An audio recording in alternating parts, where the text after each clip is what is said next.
What do you think happens to faith when we base it on a false belief or a false idea or an untruth? What's going to happen to that what's going to happen to our belief? So what Mary's saying is, if you put a faith in something that ends up not being God's truth, what finishes up happening? Like, my parents are all-knowing. When I'm 3, I might put faith in that. What happens to that faith eventually? Lorleen had her hand up. Yeah. I become disillusioned. Well, no, it's even worse than that, actually. I get angry. No, I'm not talking about your personal emotional experience. What I'm saying is, what happens to the belief? What happens to the faith, the thing? If you pass the mic Back behind? to Glenda, yeah. I think it becomes arrogance. Well, it does, but it even gets worse than that. And it's not an emotion that I'm asking for here, by the way. It's something else. Cess, maybe, at the back? Right up the back there. Cecily? Yeah. You lose your faith. Of course it disappears, it dies. Anything, you see, the entire of God's universe is created around truth, which is related to God. So if you have faith in something that's not a part of this universal truth, sooner or later it's going to disappear, it's going to die. What can you expect? Of course, all of God's laws are totally oriented around killing it. For your own good. For your own good, right?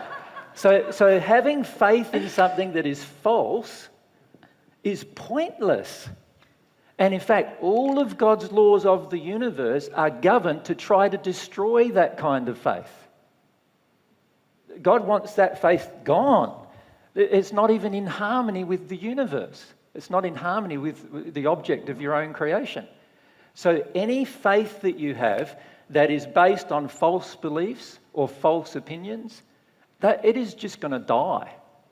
Now, you see, with a lot of religious faiths on the planet, they are so intent on holding on to what is obviously false beliefs. So let's look at one of them. The false belief that there is a chosen race or a chosen religion. Like, it makes no logical sense. It makes no reasonable sense. It also makes no emotional sense, because it means that God would have favourites and play favourites, right? And so sooner or later, that idea or concept is going to have to die. It doesn't matter whether it's in the Bible or the Quran or any other book, it has to die sooner or later, because it's not a part of the truth of God's universe. God has these laws that are constantly working against the faith that most people on the planet have, because most people have a faith in things that are false. And that's great that we have this beautiful operation of God's laws attacking, if you like, or actually rejecting anything that's false. Sooner or later, people on the planet will recognise, oh yeah, that doesn't make any sense. Sooner or later, they will have to recognise these particular things, because all of the laws of the universe are constructed to try to get rid of these false concepts and ideas that we've imbibed from long times and periods in human history. They've all got to disappear. If we're ever going to have a loving operation on earth with every single person and every single country, many of these false beliefs have to disappear. Does that make sense? They've all got to go. And God's laws, the truth, the absolute truth about God, are constantly opposing these false beliefs and ideas. So any faith that you put in a false belief will be destroyed. Now, if you feel disillusioned, as you mentioned, Lily, feel disillusioned. But at the end of the day, it needs to go anyway, right? Every false idea you have from God's perspective needs to go. And you need to let yourself feel whatever emotion you feel. If you feel disillusioned, but let it go. If you feel angry about having been taught something that was false for many years, let that go. If you feel sad about having been taught something false for many years, let that go too. Can you see how when we hold on to those emotions, it's almost like we want to stay out here? we want to hold on to the error that it's a bad thing, that what we had faith in proved to be not true. We want to hold on to the fact that that was wrong, when really, just as was just pointed out to you, it's a good thing. It's a good thing that you were brought the truth that, hey, that belief's not going to serve you. There's a better one that is actually based in truth. And it's not only that it's not going to serve you, it's not going to serve all serve of anything. humanity. Yeah. Any faith that's false will resort to violence in order to try to keep itself in play. Right? Can you relate to that? Things that you've had faith in the past and you've been willing to get angry about, willing to defend. And perhaps even feeling like you want to punch someone in the nose about, and in fact, whole wars historically have been caused by this. The whole crusades of the Dark Ages, where the Christian faith was attacking the Muslim faith and so forth, that's all about this. False beliefs, holding up, wanting to retain their false beliefs and resorting to violence in order to perpetrate them. Right? Now, if we have a true faith, that would never happen. Because all of the true faith is all in the, if you like, all within the universal structure of God's truth. And all of God's truths are loving.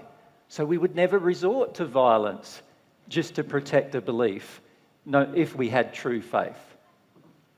Right?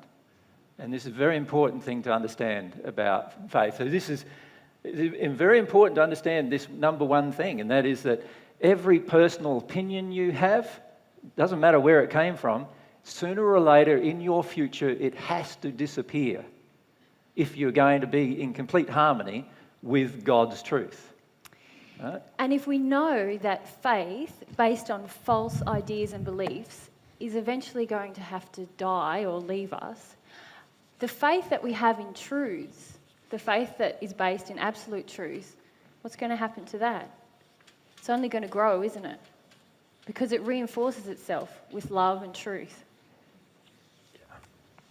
So that's a very important principle about faith. You want me to hold? But the sad thing is that most of humanity has not got the discernment and the knowledge about what the real truth is. I don't agree. If you apply the ethical standards upon most things in humanity, you can see that straight away all of us would know. So, for example, the ethical standard is, I want to treat you the same way I would like you to treat me. Not how you treat me, but how I would like you to treat me. Now, if that's my standard, I would have a large degree of knowledge of truth already, right? So whenever you start yelling at me, I'd go, do I want to yell at her back? No, because her yelling at me doesn't feel very good, and I wouldn't want to, what I would like her to do is stop yelling at me. So I would never yell back at you as a result of that. Does that make sense? If I had that ethical standard. And I feel if we have ethical standards, and if all religions were based primarily on ethical standards first, we would not have any religious violence on this planet. None whatsoever. If we were all brought up with these ethical standards of, I'm going to treat, no matter what your beliefs are, no matter what your circumstances are, no matter how you act towards me, I'm going to treat you in the way I want you to act towards me, not in the way that you are acting towards me. Now, if that was taken as my standard, I would already have a lot of truth in my day-to-day life. I'd know the truth about what's loving, what's kind, what's considerate, what's the way to treat my brothers and sisters. And remember, we're saying that all truth is based upon love and loving standards. So if that's the case, if I'm just being ethical in my day-to-day life even, and without God, without any knowledge of God, doesn't matter, or with God, it doesn't matter which way, as long as I had ethical standards, I would already have a large degree of truth. Okay, I get that. Yeah, Thanks. does that make sense? So I don't feel we can say, but we don't know, or the majority of people on earth don't know what's true. I can't agree with that. The majority of us do know, and we don't give a damn. Do you understand? We do know how we would like to be treated, but we are willing to treat other people badly, right? Because ours is a special case. Because ours, some kind of, we have some kind of unique circumstances. And we don't. Like, if we look at it properly, we cannot continue to justify bad behaviour from ourselves towards others, no matter how they behave towards us. Does that make sense? And if we continue to justify it, all we are doing is continuing the cycle of badness on the planet. So what happens normally on this planet is that one person yells at another. So that person yells back. And then the other person who yelled first wants to yell louder. So he yells louder. And the other person starts going, well, I can't yell louder than he is now. So what I need to do is get out something like a rock or a gun or a knife or a bazooka and blow him away. And this is how wars have begun, through this process of anger, rage, escalating into violent rage. And none of this works. We should know this by now. We're intelligent people. We know that this escalating violence doesn't work. But if you think about your own life, in your own day-to-day life, how often does it happen in your family? How often does it happen with your own husband and wife relationship, where one gets a little bit antsy, the other one escalates, and the other one escalates, and before you know it, there's, either crosswords or no words for a few days, like a Cold War situation inside of the family. And we've had whole countries like, Russia and America in a Cold War situation for years and years and years. And we don't go, well, yeah, that's probably because in our own families we often revert to Cold War situations and we don't see what's really going on. And what we need to do is take more stock of ourselves, not the other person, but of ourselves. We need to be more honest about our own emotional condition. Sorry? Yeah, I'm just thinking about all these countries quietly stockpiling weapons. How often we do that in our relationships. We quietly stockpile that. It's like you've got an intellectual list of everything the other person has done wrong, and whenever some situation flares up, what do? You bring up the list, You did this 3 years ago and 5 years ago you did this and so forth. Isn't that the same as stockpiling a nuclear arsenal? And then you wonder why they're still stockpiling nuclear arsenals. Well, because your own emotions dictate that kind of action towards another, instead of letting things go, instead of letting these damaging, harmful emotional conditions go. And why don't we let them go? Because we have no faith that if we are loving, things will become good. So we have no faith in love. That's the reason why we don't let it go. Yep. Rob? Yeah, I don't know if other people have the experience, but you grow up with sort of religious beliefs and you realise that a lot of those are false after a while. Mm-hmm. So you end up having no faith. So you're saying you're actually in a better position then than having the false belief? Totally better position. Yeah. Because all the things, remember, if we establish a religious position, many of the things we have a faith in are over in this false beliefs area, right? And all of God's laws are all trying to destroy them. I before E, except after C, please. So all of God's laws are trying to destroy those beliefs. So it's great when they're all gone. Not a bad thing. And a person says, I've got no faith at all now. No, what they've often got in that place is a lot of anger and sadness. Right? If you let go of the anger and sadness that your faith has been destroyed, now you're with a blank slate and you're willing to now learn the absolute truth from God in that place.